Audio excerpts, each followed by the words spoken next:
It's born on probably the most perfect snow machine on the planet, Mount Fairweather. So right here at the snout, it's about 400 feet thick, but up that valley for 21 miles, it could be 1,000 feet thick.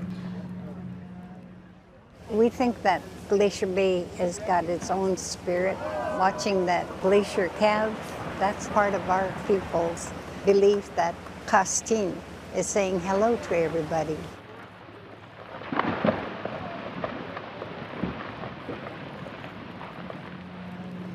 When that iceberg hits that water, you hear thunder.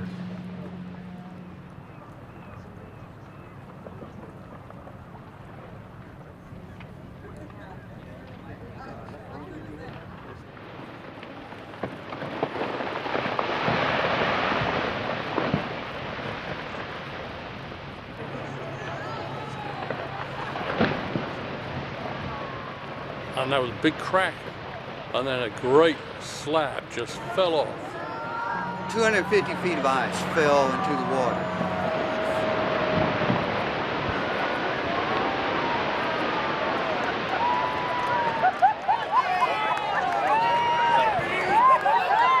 I didn't expect it to be such a big piece. A lot of ice falling off. That was wonderful. It's very exciting.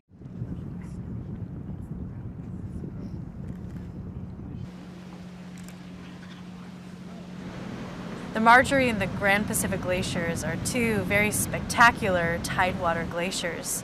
There are two glaciers that most ships that visit Glacier Bay go to see, and we got a chance to see why. As we started to approach the glaciers, the inlet there was chock full of giant icebergs that had recently calved off the face of the Marjorie Glacier. And as we got closer to the glacier, within about a quarter of a mile, we also got a chance to see that glacier calving and hear it, of what the Tlingit natives call white thunder.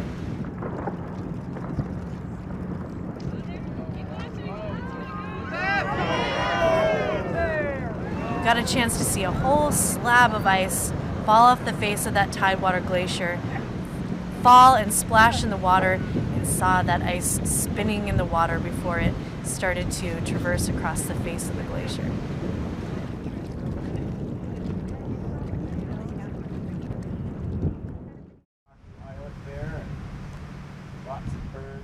John Muir was an adventurer, a scientist, and an impassioned writer. And he came up to Glacier Bay on rumor that there was a bay full of ice, full of a glacier that might provide him answers to explain the landscape he loved, Yosemite. John Muir braved terrible conditions to gather evidence that helped the scientific community formalize their concepts of how glaciers really can change a landscape.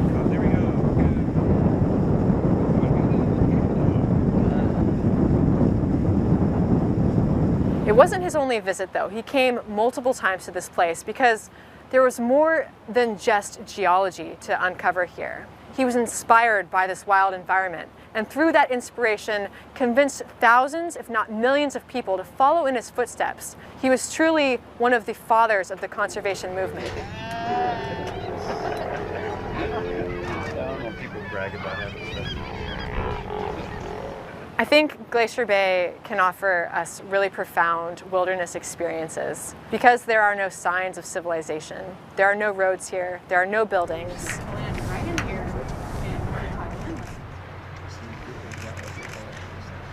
There is only a landscape, one that is relatively new and one that is constantly unfolding in front of our eyes.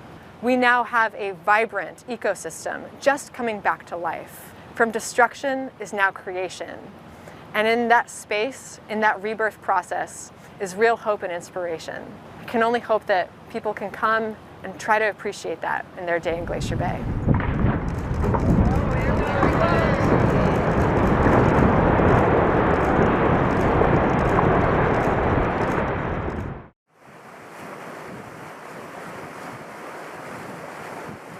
I'm National Park Ranger John Buckheit, and we have been traveling today 65 miles north into Glacier Bay National Park through the bay. 65 miles back in time, following the route of the giant glacier that filled this bay 250 years ago. We had a chance to visit South Marble Island, a small little island out in the middle of the bay that was ground down by the glacier, but was left as a great nesting habitat for a great variety of birds and stellar sea lions.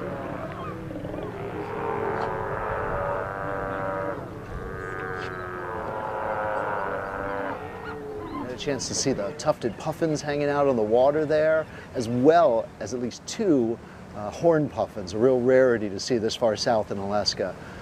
Had a chance to witness common murres, there's penguins of the north, and pelagic cormorants, as well as those large and charismatic stellar sea lions that like to climb out on the rocks there and rest in between meals after they've been fishing for some of the abundant food resources in the bay here. First time I've ever seen puffin. It's really exciting, and our grandson wanted to see sea otters. I wanted to see puffin. I'm happy.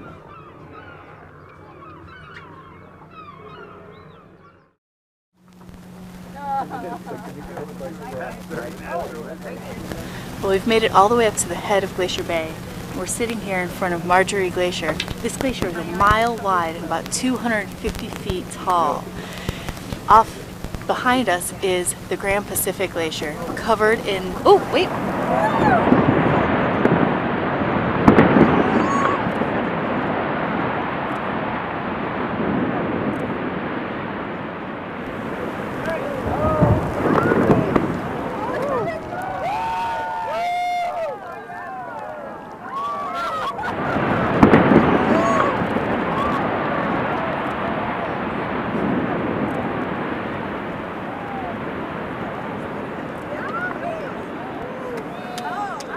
Well, today we're in Glacier Bay National Park, and we've just come from the Grand Pacific and the Marjorie Glaciers, where we were treated to a very beautiful calving experience. Everybody was delighted to see the chunks of ice falling into the sea and giving us the great sounds of the white thunder. But we've had an incredible day in general. We have seen so much today. If you had one day to spend, this would have been one of those days. We have seen calving glaciers. We've seen mountain goats with brand newborn kids. We've seen brown bears foraging along the shoreline. We've seen puffins and stellar sea lions. It's been an incredible day, and we're not finished yet. We still have some more things to see this afternoon. It's been a great day.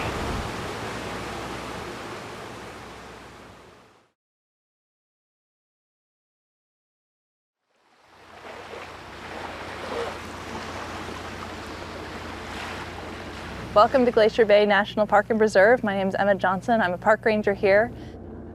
Glacier Bay is an incredible national park and UNESCO World Heritage Site.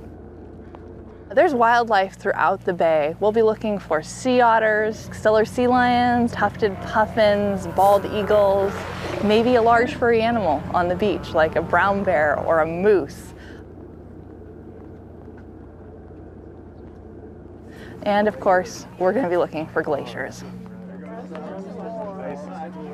Glacier Bay has more than 1,000 glaciers, and a handful of these are tidewater glaciers that come down all the way to the water. Tidewater glaciers are giants in the glacier world.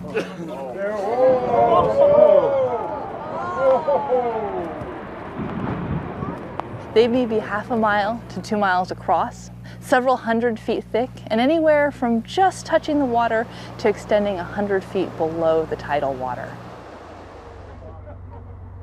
Glacier Bay is a wilderness park. It is 24 million acres of wilderness when you count the other parks it connects to.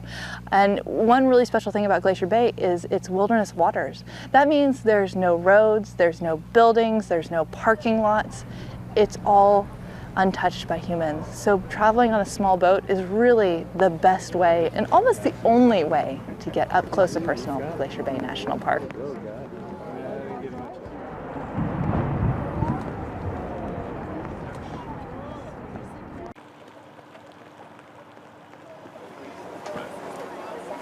Have a great time.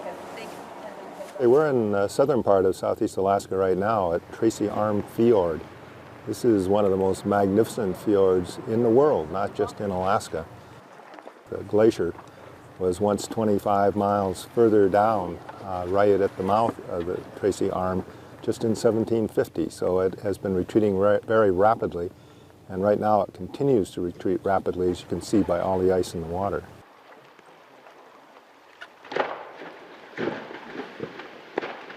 Ice is just like water. It flows downhill, only ice flows much more slowly than water does, a few feet per day at the most. And as it reaches the end of the glacier, some ice is pushed off and breaks into the water.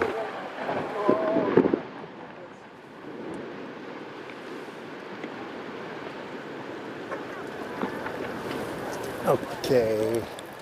Oh, look at that! There we go. Whoa. See those? Look at that! Woo! Oh, it's amazing.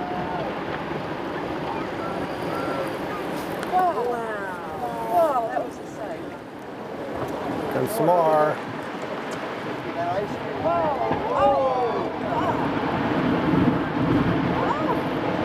Okay.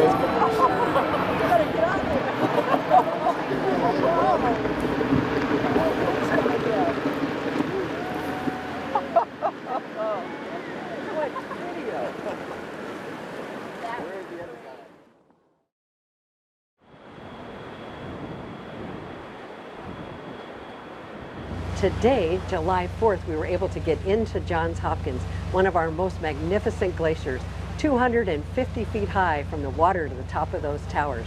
And we had a chance to see some ice falls, some seals on bergs. Doesn't get better than that. There it is.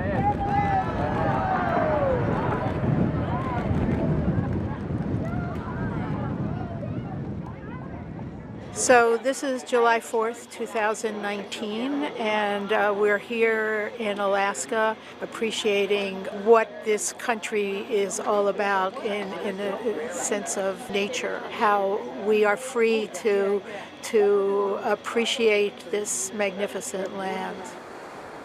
Teddy Roosevelt and Franklin Roosevelt, what they did for posterity is so impressive to me.